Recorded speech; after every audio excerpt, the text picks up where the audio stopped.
Olá, começa nesta sexta-feira a Expovale, a feira dos 50 milhões de reais. Este e outros destaques você confere a partir de agora no Redação Informativo.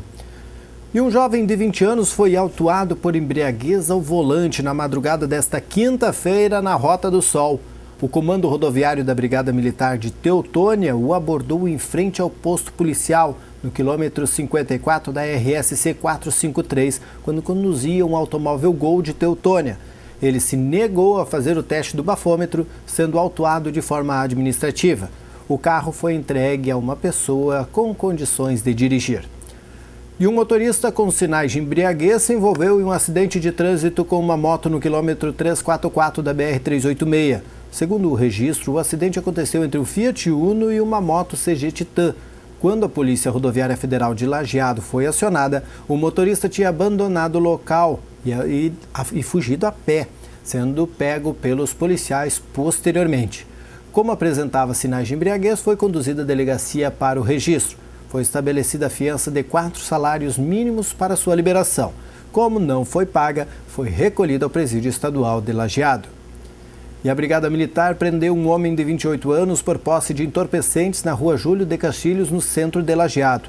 Segundo o registro policial, em revista pessoal, foram localizadas no bolso do homem 9 buchas de crack, totalizando 5 gramas, um cachimbo para o uso da droga e dinheiro.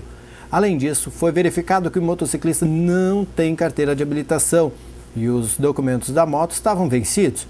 O morador do bairro São Francisco, em Bom Retiro do Sul, foi encaminhado à Delegacia de Polícia de Pronto Atendimento, autuado por posse de entorpecentes e liberado depois do registro. Um homem de 23 anos foi preso por arrombar e furtar objetos da agência do Sicredi do centro de Lajeado na madrugada desta quinta-feira. Segundo a Brigada Militar, o homem quebrou um vidro do segundo andar do estabelecimento. O alarme da agência disparou e um vigilante avistou o suspeito fugindo do local. O policiamento foi acionado e prendeu o homem próximo à prefeitura. Com ele, estava um malote contendo moedas, cheques da cooperativa e chaves de gavetas furtados do local. Ele foi levado à Delegacia de Polícia de Pronto Atendimento de Lajeado para lavrar o flagrante e, na sequência, recolhido ao Presídio Estadual de Lajeado. E saiba agora como será a sexta-feira com o jornalista Rodrigo Nascimento e a previsão do tempo. Olá, esse é o Boletim do Tempo para esta sexta-feira aqui no Vale do Taquari. E essa sexta-feira vai ser aquele dia que tem um pouco de tudo. Sabe aqueles dias que a gente fala que tem as 4 estações? Isso mesmo. Vai ter chuva, vai ter sol, vai ter frio, vai ter calor, vai ter de tudo um pouco nessa sexta-feira, aliás, no Rio Grande do Sul. Mas o bom é que na região centro, aqui onde fica o Vale do Taquari, o predomínio deve ser de sol nessa sexta-feira. Vamos ver então como ficam as temperaturas aqui no nosso vale, nos nossos municípios. Em Lajeado, a possibilidade de chuva durante todo o dia. Como eu falei antes, vai ter sol, vai ter chuva, nuvens, um pouquinho de frio e as temperaturas não oscilam muito.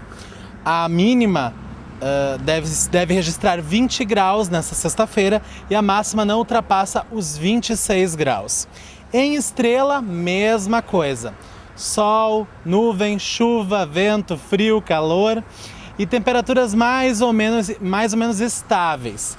O dia começa com 18 graus e a máxima atinge os 24 graus em Estrela nesta sexta-feira. E o fim de semana só conto amanhã, no próximo Redação Informativo. E, é claro, espero por você aqui no nosso programa. Obrigado, Rodrigo. A Secretaria da Saúde de Lajeado confirma o recebimento de R$ 525 mil repassados pelo Ministério da Saúde para manutenção da unidade de pronto atendimento. O valor é referente a 3 parcelas dos meses de julho, agosto e setembro. O secretário Vladimir Schwingel destaca que ainda faltam R$ 700 mil a receber.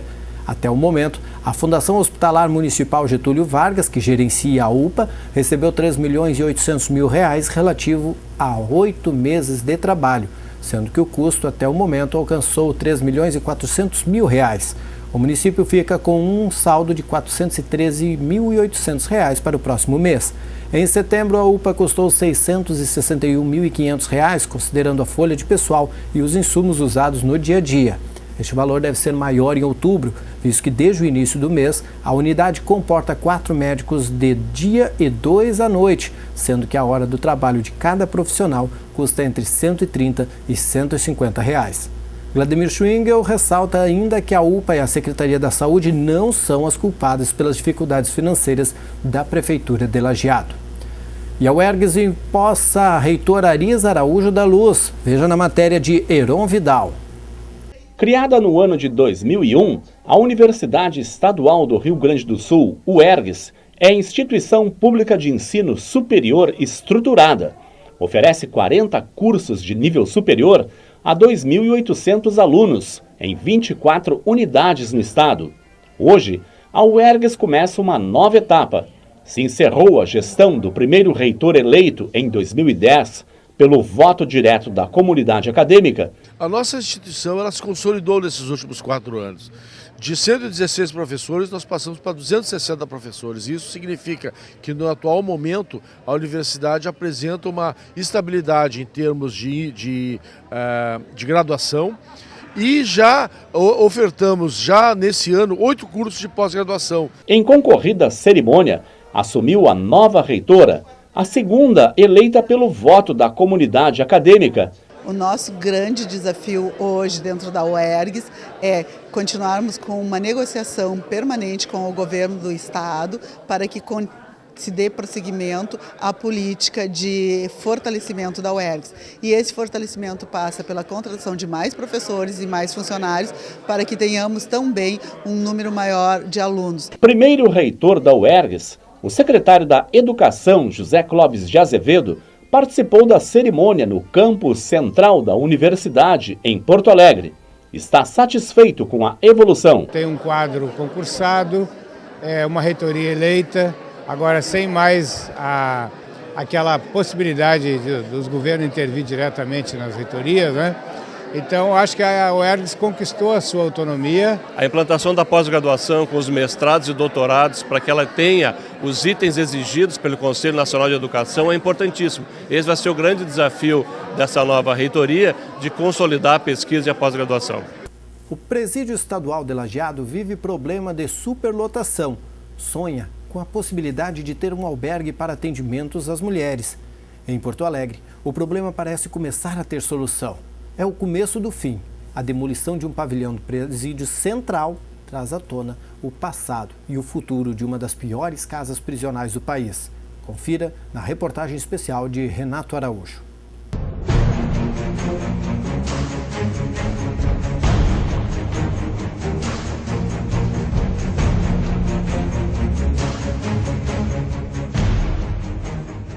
Um retrato do caos. Um misto de medo e terror. Um lugar criado para garantir segurança, mas que se transformou no berço da criminalidade. Em 55 anos de existência, o Presídio Central de Porto Alegre se consolidou como um dos maiores problemas da sociedade gaúcha. Um mundo diferente da sociedade livre, mas com poder suficiente para interferir nela, mesmo estando entre grades e muros. Este cenário levou ao início da demolição do Presídio Central. Ali um lugar de produção de crime, né? Na medida em que as facções mandam lá dentro. Quem entra lá dentro, né? Não que eles mandam no total, mas em parte, por exemplo, a proteção dos presos lá, em que a galeria fica e tal, tem que ser negociado com as facções. E quando esse preso sai de lá, ele vai ter que pagar essa proteção que ele teve lá dentro, né? E ele, mesmo que ele queira se regenerar, ele quase não vai ter essa condição. O Presídio Central de Porto Alegre foi inaugurado em 1959 com 1.500 vagas para receber presos provisórios, aqueles que ainda não têm condenação. Ao longo do tempo, esse perfil foi mudando e a casa prisional passou a receber também detentos com pena a cumprir. Essa distorção acabou abrindo caminho para a superlotação.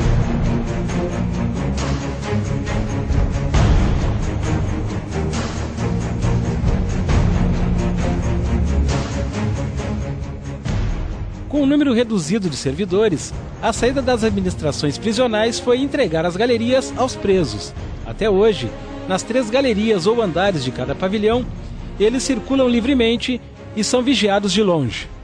as celas dos presídios brasileiros elas foram construídas todas respeitando a dimensão mínima da lei de execução penal e das próprias resoluções internacionais, que são 6 metros quadrados por preso.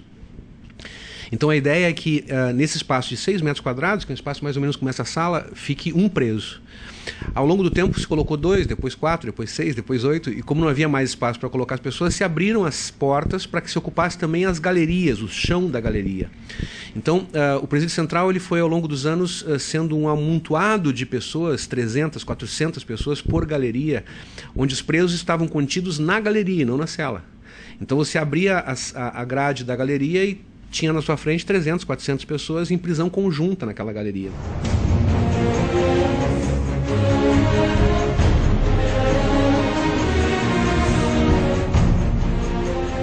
Essa situação favoreceu a organização dos presos e, por consequência, a ascensão do crime organizado e o surgimento de um poder paralelo dentro do cárcere. Na década de 1980, lideranças entre assaltantes de banco e traficantes de drogas, detidos no Presídio Central, forjaram o surgimento de uma falange criminosa aos moldes da existente no Rio de Janeiro. Entre baixas e ascensão de lideranças, essa organização promoveu rebeliões nas principais casas prisionais do estado. Com o tempo, a falange acabou se subdividindo, o que provocava desavenças e mortes dentro e fora do presídio. Com o tempo foi se deteriorando, veio a superlotação e outros problemas, e acabou o presídio criando as condições adequadas para que surgisse o crime organizado aqui no Rio Grande do Sul. Foi quando surgiu, já nos anos 80, a Falange Gaúcha, que tentava imitar a Falange Vermelha, que depois se transformou no Comando Vermelho no Rio de Janeiro. Só que essa mesma Falange Gaúcha acabou se subdividindo e as facções começaram a entrar, 2 facções sempre, no mínimo 2, começaram a entrar em guerra entre elas. Isso impediu que o crime organizado viscerasse aqui no Rio Grande do Sul, como aconteceu em São Paulo, por exemplo, com o PCC, e como o próprio Comando Vermelho, que chegou a ser hegemônico no Rio de Janeiro. Atualmente, 5 facções criminosas tomam conta do Presídio Central. Sem condições de atingir o fundo da cadeia, o Estado apenas tenta evitar que rebeliões e mortes aconteçam. Para as facções, os pavilhões loteados se tornaram suas casas, espaço de poder conquistado. Dentro do presídio, comandam o crime aqui fora.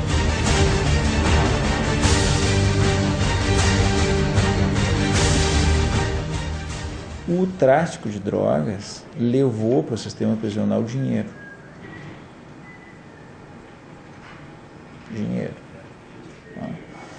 Então hoje qual é a preocupação do preso do Central?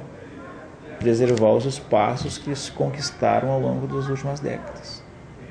Essa é a preocupação do preso. Isso, as facções que comandam aquilo ali não ganharam esses espaços. Elas foram conquistando isso ao longo do tempo e com pessoas morrendo. Então elas não vão entregar isso de mão beijada.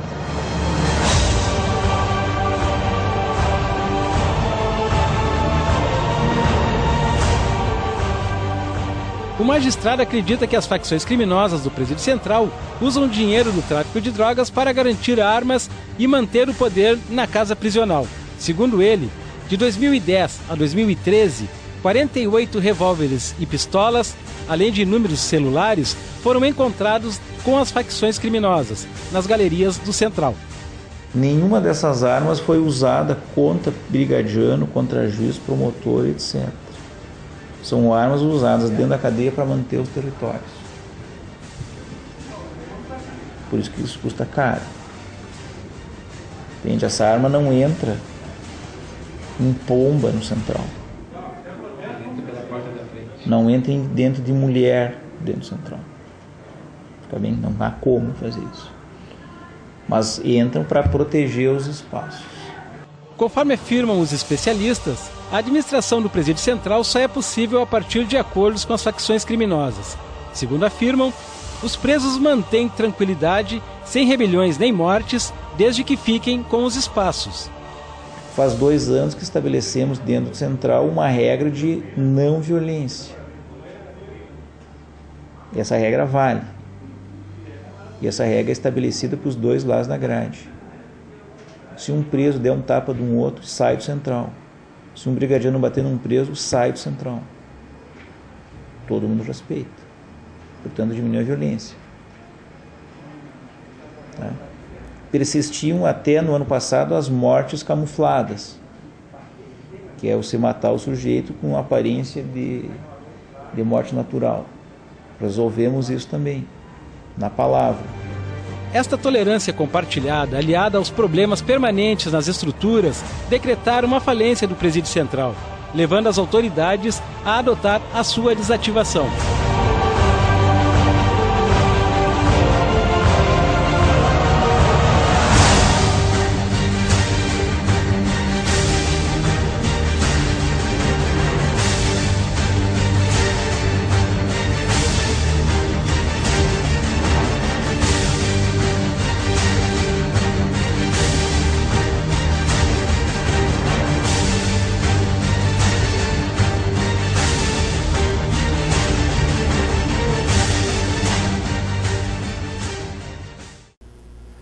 A Secretaria da Agricultura de Estrela começa a partir desta sexta-feira a realizar encomendas de sementes de milho troca-troca safrinha para 2014 e 2015. Os pedidos devem ser feitos na Secretaria até o dia 19 de novembro. Haverá milho de tecnologia transgênica ao valor antecipado de R$ 123. Os interessados devem agilizar os pedidos, já que o prazo de encomenda é curto. As informações pelo telefone 3981-1055.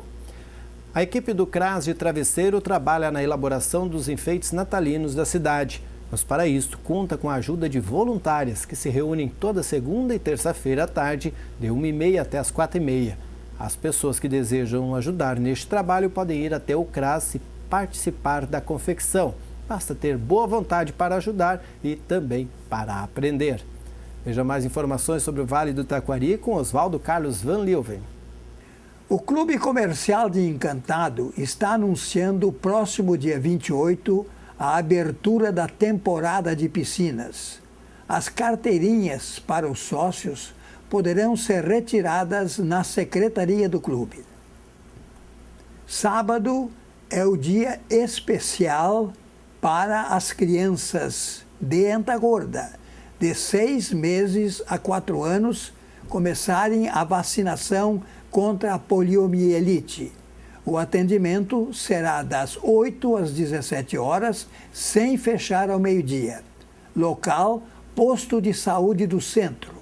Na mesma data, o mesmo serviço estará sendo prestado em Ilópolis. O dia D de vacinação ocorrerá nas duas entidades da saúde, das 8 às 17 horas, também sem fechar ao meio-dia.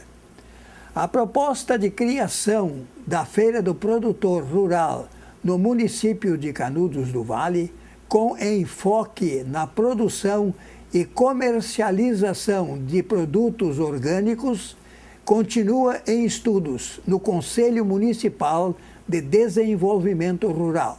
Segundo o técnico Gerson Schaefer, no momento está em estudo a definição do local. A Secretaria de Educação do Departamento Municipal de Turismo e o SESC vão realizar em dezembro a Rústica Cidade de Sério. O evento é aberto para competidores de toda a região e em breve serão liberadas as inscrições. Na noite de sábado, haverá a atração cultural especial no centro da cidade de Marques de Souza. A partir das 19 horas, a Sociedade União Centenária receberá cerca de 500 dançarinos, integrantes de 18 grupos de danças alemãs de diversas cidades do estado. O evento é aberto a toda a comunidade e os ingressos devem ser adquiridos na Ótica e Relojoaria Libra. Obrigado, seu Oswaldo. E os empresários e dirigentes de associações comerciais e industriais da região reúnem-se nesta sexta-feira, às 4 da tarde, no Parque do Imigrante, em Lajeado. A atividade integra a programação da 19ª Feira Comercial, Industrial e de Serviços do Vale do Taquari, a Expovale, que terá solenidade de abertura às 18 horas. A pauta da reunião inclui a regionalização do Observatório Social de Lajeado e a apresentação dos dados do Vale do Taquari. Os indicadores serão apresentados pelo secretário executivo da Agenda 2020, Ronaldo Krumenauer. O encontro empresarial, coordenado pelo presidente Ito Lanius, vai ocorrer no auditório da Expovale, localizado no pavilhão 5 do Parque do Imigrante. Os preparativos para a Expovale chegam na reta final e dão mostras da grandiosidade do evento e da diversidade de atrações que o público poderá conferir. Centenas de profissionais trabalham nos bastidores e transformam a paisagem do Parque do Imigrante e seus arredores. O objetivo é que tudo esteja impecável até a abertura da feira, que será na Arena de Shows. A Expovale segue até o dia 16, com a participação de cerca de 400 expositores. A expectativa da organização é gerar cerca de 50 milhões de reais em negócios e receber 180 mil visitantes. E este foi o Redação Informativo desta quinta-feira, 6 de novembro. Na sequência você tem o Papo de Boleiro. Nós temos edição inédita nesta sexta-feira, às 6 da tarde. Então você também nos acompanha no www.tvinformativo.com.br.